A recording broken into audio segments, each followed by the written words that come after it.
Thevenin theorem, Thevenin प्रमेय। तो इस प्रमेय का स्टेटमेंट ये है कि कोई भी बहुत सारे इम्पीडेंसेस और एनर्जी सोर्सेज से मिलकर बना हुआ टू टर्मिनल नेटवर्क, ध्यान रखना इस बार केवल टू टर्मिनल है, इधर हमने कोई भी टर्मिनल कनेक्ट नहीं कर रखे हैं। तो टू टर्मिनल नेटवर्क को इस तरह के एक सिंप्लीफाइड नेटवर्क में कन्वर्ट किया जा सकता है या फिर रिप्लेस किया जा सकता है, जिसमें केवल एक सोर्स हो, एक इम्पीडेंस हो और केवल एक लोड इम्पीडेंस जो कि ZL जो टर्मिनलों के बीच में आपने यहाँ पर लगा रखी है।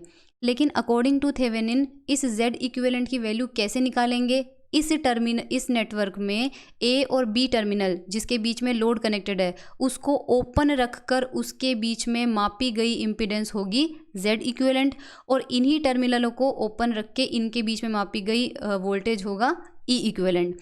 अगर ये कंडीशन से हम इन दोनों की वैल्यू निकालते हैं तब तो ये नेटवर्क बिल्कुल इस नेटवर्क से रिप्लेस किया जा सकता है। तो चेक करते हैं कि थेवेनिन थ्योरम सही है या नहीं। तो सबसे पहले मान लीजिए बहुत कोई कॉम्प्लिकेटेड नेटवर्क हमारे पास था, हमने सबसे पहले उसको सिंप्लीफाइड टी नेटवर्क में कन्वर्ट किया। जैसे कि मैंने आपको टी नेटवर्क के बारे में बताया है कि जब बहुत कॉम्प्लिकेटेड नेटवर्क होता है उसे सिंप्लीफाई दो तरह के नेटवर्क में किया जा सकता है, टी नेटवर्क और पाई नेटवर्क में। तो हमने मान लीजिए टी नेटवर्क में उसको सिंप्लीफाई कर दिया। इस टी नेटवर्क में हमारे पास एक बैटरी कनेक्टेड है E, और इसकी खुद की इंटरनल आंतरिक प्रतिबाधा है ZS। S का मतलब सोर्स, यानी ये स्रोत की प्रतिबाधा है।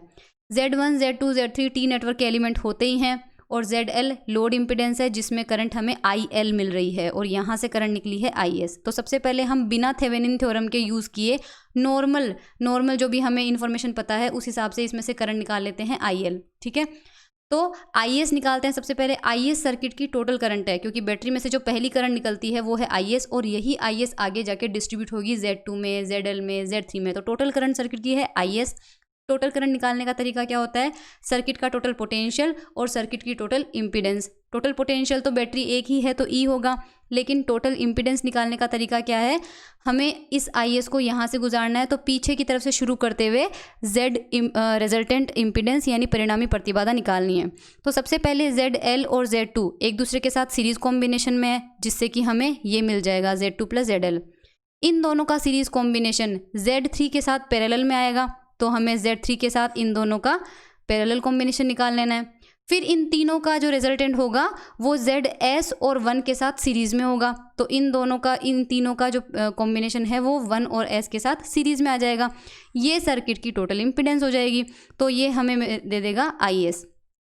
उसके बाद में देखो IS जो करंट है वो आगे जाके इस ब्रांच में करंट कितनी फ्लो हो रही है? IL। तो जो IL करंट है वो किस किस में से होकर गुजर रही है? Z2 + ZL। हम जानते हैं कि I इन्वर्सली प्रोपोर्शनल होती है Z के, तो IS इन्वर्सली प्रोपोर्शनल होगी Z2 + ZL के, क्योंकि ये करंट इन दोनों में से होकर गुजर रही है।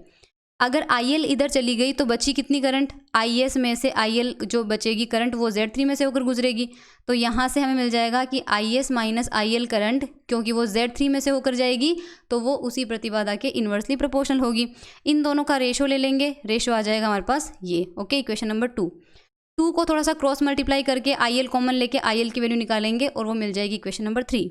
यहाँ से जो IS की वैल्यू हमें मिली है ये वैल्यू हम रखेंगे इस जगह इक्वेशन नंबर 3 में। तो 1 से IS की वैल्यू इक्वेशन नंबर 3 में रखेंगे।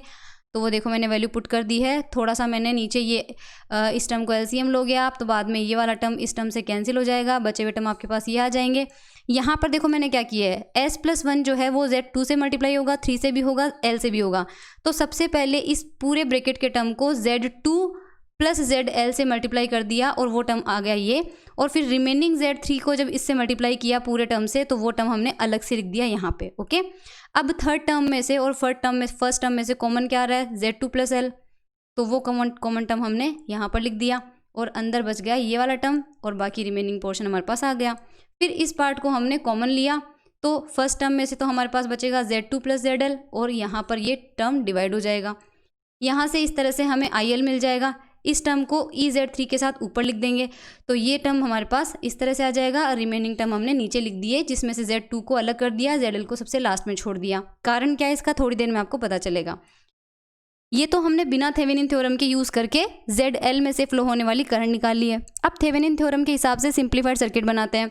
तो थेवेनिन के हिसाब से सिंप्लीफाइड सर्किट में केवल Z इक्विवेलेंट होना चाहिए, E इक्विवेलेंट होना चाहिए और ZL होना चाहिए, और इस ZL में से करंट फ्लो होगी IL, और अगर ये सर्किट सही है तो इस हिसाब से IL की वैल्यू क्या आनी चाहिए, E equivalent upon Z equivalent plus ZL। Correct. Check करते हैं कि IL की वैल्यू ये आती है या नहीं। तो अकॉर्डिंग टू थेवेनिन थ्योरम, जिस टर्मिनल के बीच में लोड लगा हुआ होगा उसको ओपन रखकर उनके बीच में मापी गई प्रतिबाधा, तो A और B टर्मिनल के बीच में ZL लगा हुआ था, उनको ओपन कर दिया, उनके बीच में मापी गई प्रतिबाधा कितनी है, Z इक्विवेलेंट। हमें ये Z इक्विवेलेंट कैलकुलेट करनी है।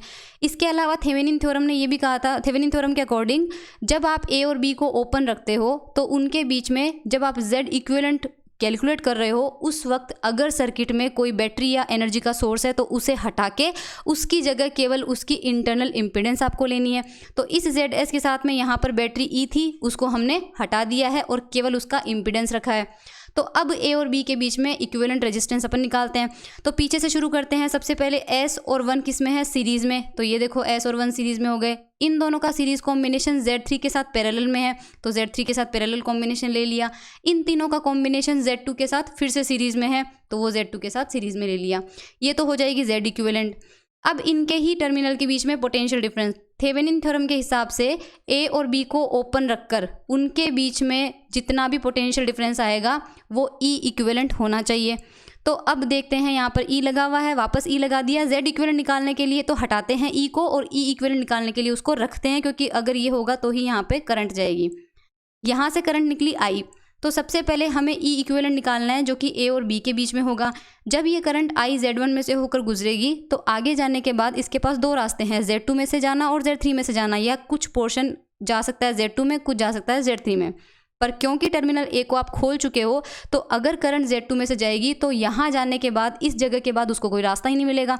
और करंट कभी भी खुले पाथ में या खुले पथ पर नहीं जाती है, क्लोज लूप होगा तो केवल करंट उसी में जाती है। करंट को पता है कि Z2 के बाद रास्ता नहीं है, इसलिए करंट का कुछ भी पोर्शन Z2 में से नहीं जाएगा, सारी की सारी करंट Z3 में से होकर निकल जाएगी। तो करंट इसी सर्किट में फ्लो होती रहेगी, इसी लूप में, इस बाहर वाले पोर्शन में कुछ भी नहीं जाएगा। तो Z2 को क्योंकि सर्किट से बाहर करना है इसलिए हम Z2 को क्या मान लेंगे, 0। तो जैसे ही Z2 को 0 मानेंगे, इन टर्मिनल के बीच का पोटेंशियल डिफरेंस उतना ही होगा जितना इन दोनों टर्मिनल के बीच का होगा। और इन दोनों टर्मिनल के बीच का जो पोटेंशियल डिफरेंस होगा वो कितना होगा, इसमें कितना रेजिस्टेंस है और इसमें कितनी करंट फ्लो हो रही है, उन दोनों का प्रोडक्ट, क्योंकि V इक्वल्स टू क्या होता है, IR। तो हमें IR निकालना है, तो सबसे पहले I निकालते हैं। अब I क्या हो रही है, इस पूरे सर्किट में करंट फ्लो हो रही है। तो सर्किट में फ्लो होने वाली करंट कितनी होगी, सर्किट का टोटल पोटेंशियल E और इस पूरे लूप का रेजिस्टेंस। तो इसमें S1 और 3 तीनों सीरीज में है, तो S1 और 3 तीनों सीरीज में हो गए, तो ये हो जाएगी I और पोटेंशियल डिफरेंस IZ3 है, तो वो हमें मिल गया इक्वेशन नंबर 6 में।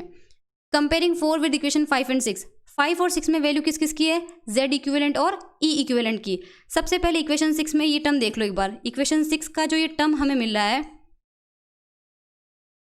ये बिल्कुल इस टर्म से सिमिलर है, यानी इस टर्म की जगह तो हमें क्या मिल गया, E इक्विवेलेंट।